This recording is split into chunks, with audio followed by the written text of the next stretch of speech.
विष्णुपादाय विष्णुपृष्ठाय भूतले श्रीमते भक्तिवेदान्तस्वामी नामिने नमस्ते सारस्वती देवे गौरवाणी प्रचारिणे निर्विशेष शून्यवादी पाश्चात्यदेशकारिणे जय श्री कृष्ण चैतन्य प्रभु नित्यानंद श्री अद्वैत गदाधर शिवासादि गौरभक्तवृंद हरे Krishna Krishna Krishna Hare Hare Hare Ram Ram Ram Hare Hare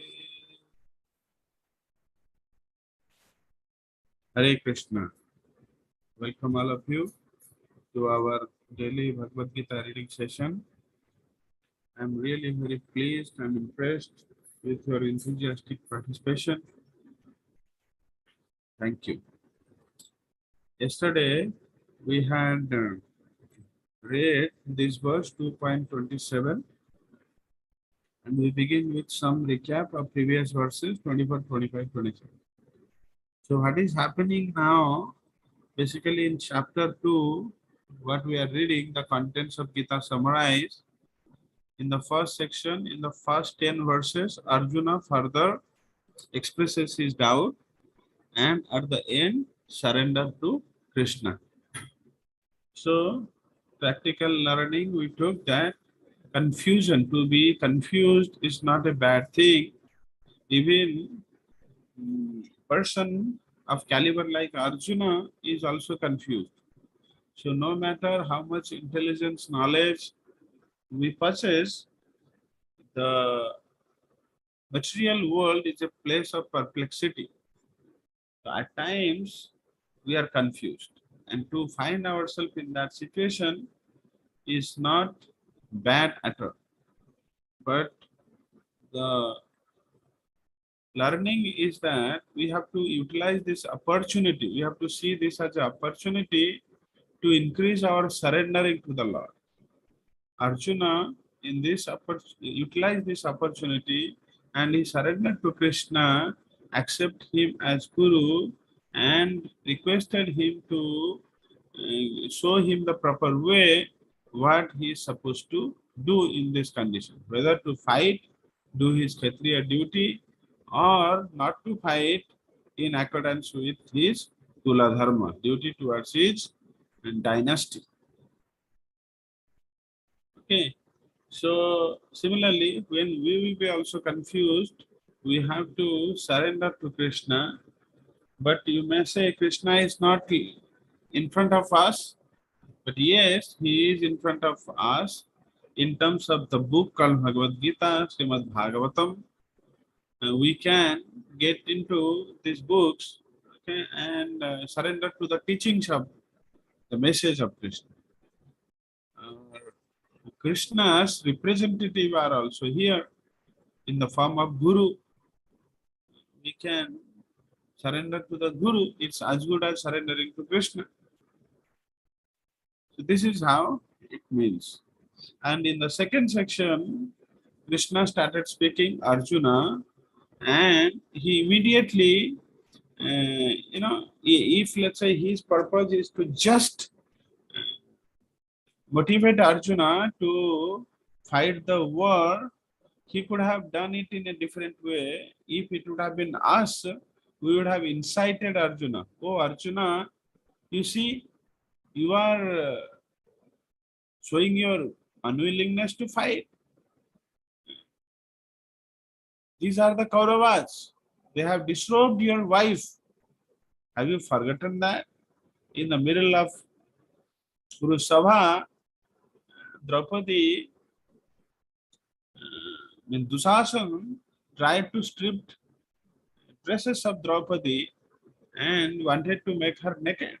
Have you forgotten this? Have you forgotten the case of your brother Bhima? They have tried to poison him. They have tried to kill him by in the attempt of feeding poisoned laddu. Have you forgotten that? Have you forgotten? You all have tried to be killed by Kauravas by setting the fire to the black house. Have you forgotten the way Duryodhana and party humiliated your presence at the palace? All these things. Okay. Have you forgotten how Jayadratha tried to rape your dear wife Draupadi with the help of Kauravas by their power only? So all such instances, if Krishna would have spoken, then it would have been very easy for Arjuna also to again lift his Gandiva and yes, Krishna, I should fight and I will fight. Because a Kshatriya, these offenses are more than death. But did Krishna spoke all these things? No. So see how, because this Bhagavad Gita's message is not to incite anger in someone to and provoke him to fight. No. Bhagavad Gita is directed towards what is our right things to do. What is the right things to do? What is our duty? That it points to. For Arjuna's case, he is Kshatriya, his duty is to fight. But for our case, our duty will be different as per our psychophysical, as per our social dispositions or family disposition. Okay. So that's the reason he is going back to the concept. So Arjuna, see, first of all, you get to know who are you. Who are you? He started speaking the nature of soul and body. He is distinguishing, what is the nature of a soul, what is the nature of matter. And the conclusion of all these 30 verses is that soul is ever alive, means eternal. The body is never alive, it is perishable, it is destined to be died. You cannot protect it no matter whatever you try. So do from the angle, from the point of view that you are a soul and your life is eternal, and do the soul's duty, not be so much bothered at the bodily platform. Because Arjuna's problem is that he was disturbed not to kill the close relatives, and relatives it comes from bodily platform. But Krishna is telling, are you okay to trade off the demotion of your soul in the interest of protecting your bodily interest? Because by doing prescribed duty, by keeping difficult vows, by leading a austere life, by doing charity, this gives a promotion to the souls.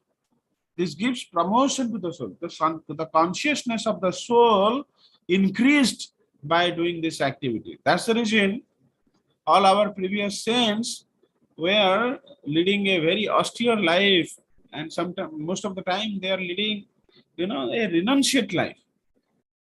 And the biggest attraction of this world is opposite sex. That is the biggest attraction.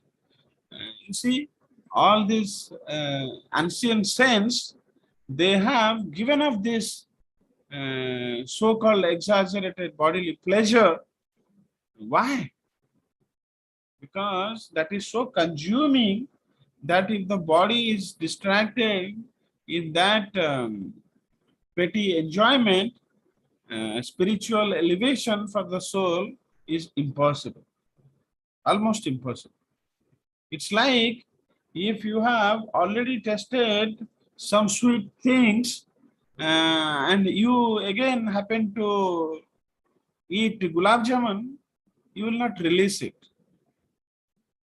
It's not the fault of gulab jamun. Gulab jamun is very tasty, but it's the fact that because of your having some different sweets, your capacity to release gulab jamun has reduced. So similarly, if somebody is very much caught up in a sexual life, his ability to perceive Krishna's love will almost be nil. That's the reason, the saints of ancient days were leading a renounced life. So similarly, in different level, if someone is very much consumed in the bodily enjoyment, like very lavish food, very comfort bed, 24 into 7 air condition, all these things, that's the reason you see the fasting is introduced, and you see in these four chaturmasas, some of the dishes are banned because they will cultivate a knowledge of renunciation, sacrifice. Because whatever, if saag is used to be your favorite food, you are banned to eat saag for 1 month. So that means it will enhance your sense control. So like that. So Vedic system is designed in a very thoughtful way because it has come from Krishna. His creation, there cannot be any fault in his creation. Okay? It's only, we find a lot of faults in this because we do not have complete knowledge and faith. Okay, so that's the reason. Yeah, okay, let's come back to our main topic. So in this 20 verses from 2.11 to 30, Krishna very much in a very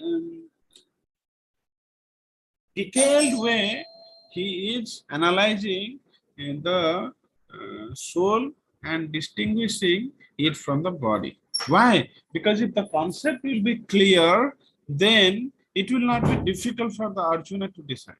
Similarly, this message is for all.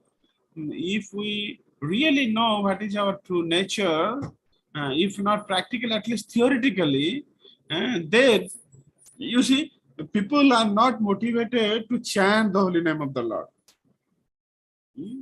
Why? Because the realization is not there that they are the soul. Forget about the realization, the at least the theoretical knowledge is not there. If at least in the theory, if we get to know that we are the soul, we are the part and parcel of Krishna, and how come the soul will not long to chant the holy name of Krishna? Think of it. He will never find himself, peaceful without chanting the holy name of the Lord. His supreme lovable Lord. So this is the fundamental understanding of the Bhagavad Gita, that we are the soul, we are not the body. So we have to act in the soul's platform. We have to act in the soul's platform. Ultimately, whatever we do and accumulate, all will be stripped up at the time of death. So what we are busy for? What we are busy for at the risk of degrading our soul? Not wise. Not wise. At least do something to upgrade our soul, because that's the purpose of the life. We have come to this world at some consciousness of the soul. At least we have to live this world, if not liberation, if not going back to the supreme abode, at least elevate our consciousness. So then this lifetime has some meaning. And then another lifetime we can make some more upgradation to the consciousness of soul. And like that, at least this much we can do. We should not do anything to degrade our consciousness. To degrade this special, to underutilize this facility and again demote to the lower species of the life. Can you imagine if someone, right now we have a human body. Think of, we are the soul trapped in an animal's body. How painful it will be. In a tree's body, how painful it would be.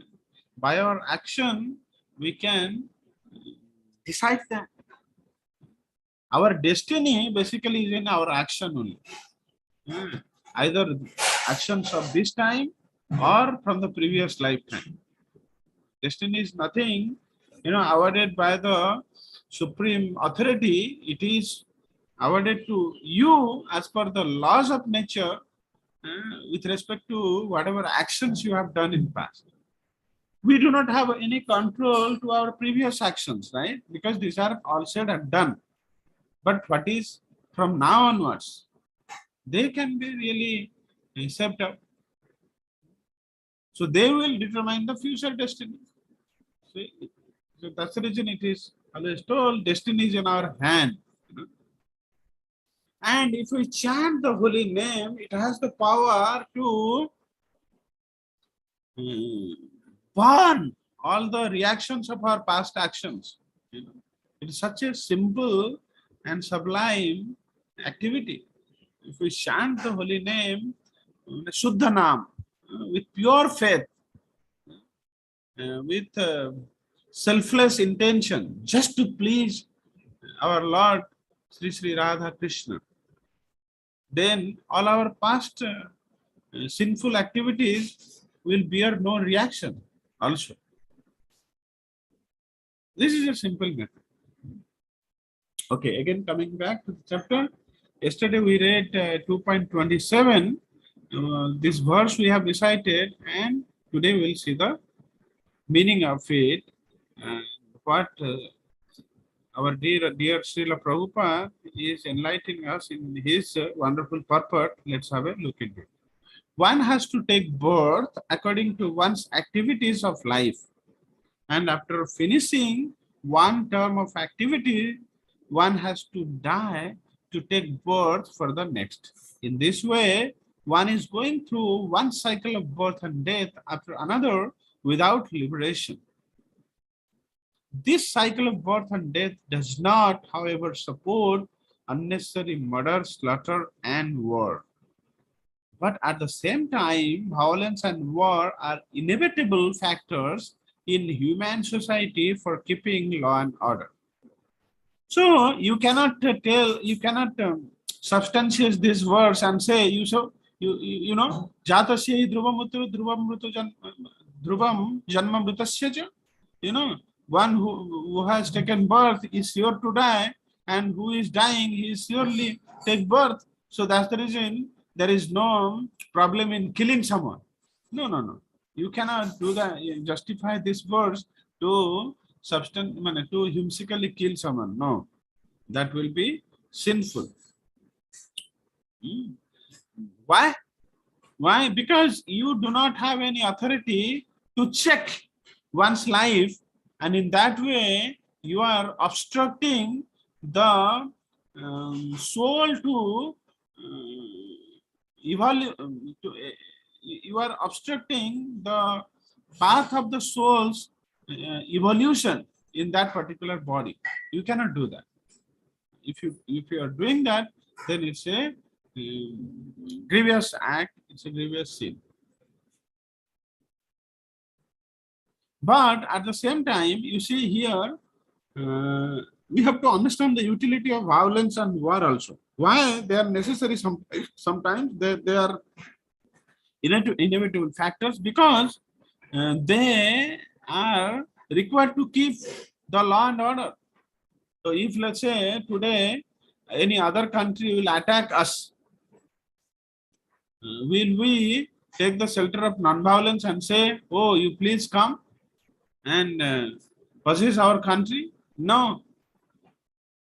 We have to, that's the reason our government has appointed the soldiers in the border to protect our country. They are ready to fight the war, because sometimes war is required to bring peace. and social law and order. And war is an act of violence. So violence has also its utility. The battle of Kurukshetra, being the will of Supreme, was an inevitable event, and to fight for the right cause is the duty of a Kshatriya. Here, Arjuna, basically it's to fight or not fight, it's a different thing. But Krishna is emphasizing what is your duty, you do it. Is your duty is not to fight? Is your duty is to fight? See, Arjuna, you are a Kshatriya. So for a Kshatriya, this is the opportunistic moment. He is waiting throughout all his life to fight the holy battle. To fight the battle which is based on the cause of dharma. So here is battle of Kurukshetra. It's a dharmic battle. So for you, the right thing, your duty is to fight. Why should he be afraid of or aggrieved at the death of his relatives, since he was discharging his proper duty? So in one hand, you should discharge your duty, and other hand, you abandon it. Why? Because of your fear of sinful reaction, because of your compassion, not to see the death of your relatives, all these things. So you see what you are trading off. By not discharging your proper duty, your consciousness of the soul will degrade. And that's the main purpose of your life. And you are going to trade off that. He did not deserve to break the law, thereby becoming subjected to the reactions of sinful acts of which he was so afraid. If Arjuna will not do his duty of Kshatriya, he will suffer from the sin because he is not doing his duty.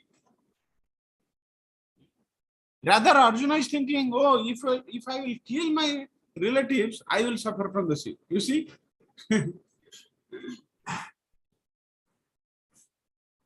By avoiding the discharge of his proper duty, he would not be able to stop the death of his relatives, and he would be degraded due to his selection of the wrong path of action.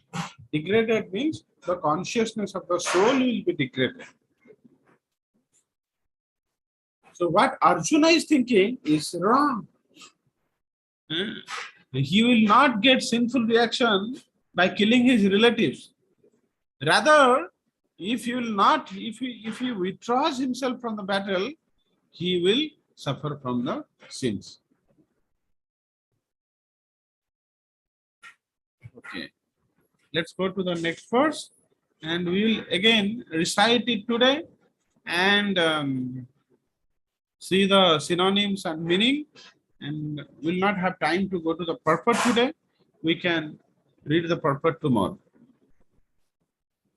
अव्यक्तादीनि भूतानि व्यक्तमध्यानि भारत अव्यक्तनिधनानेव तत्र का परिदेवना. You can join with me. अव्यक्तादीनि भूतानि अव्यक्तानि भूतानि व्यक्तमध्यानि भारत व्यक्तमध्यानि भारत अव्यक्तनिधनानेव अव्यक्तानि तत्र का परिदेवना. तत्र का परिदेवना. अव्यक्तादीनि भूतानि अव्यक्तानि भूतानि व्यक्तमध्यानि भारत व्यक्तमध्यानि भारत अव्यक्तनिधनानेव अव्यक्तानि धनानेव तत्र का परिदेवना. तत्र का परिदेवना.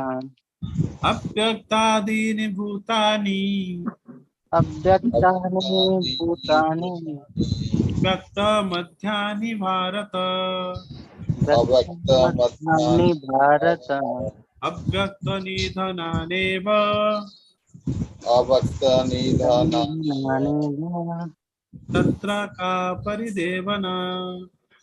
तत्र का परिदेवन Wonderful. Synonyms. Abhyaktadini, in the beginning, unmanifested. Bhutani, all that are created. Bhakta, manifested. Madhyani, in the middle.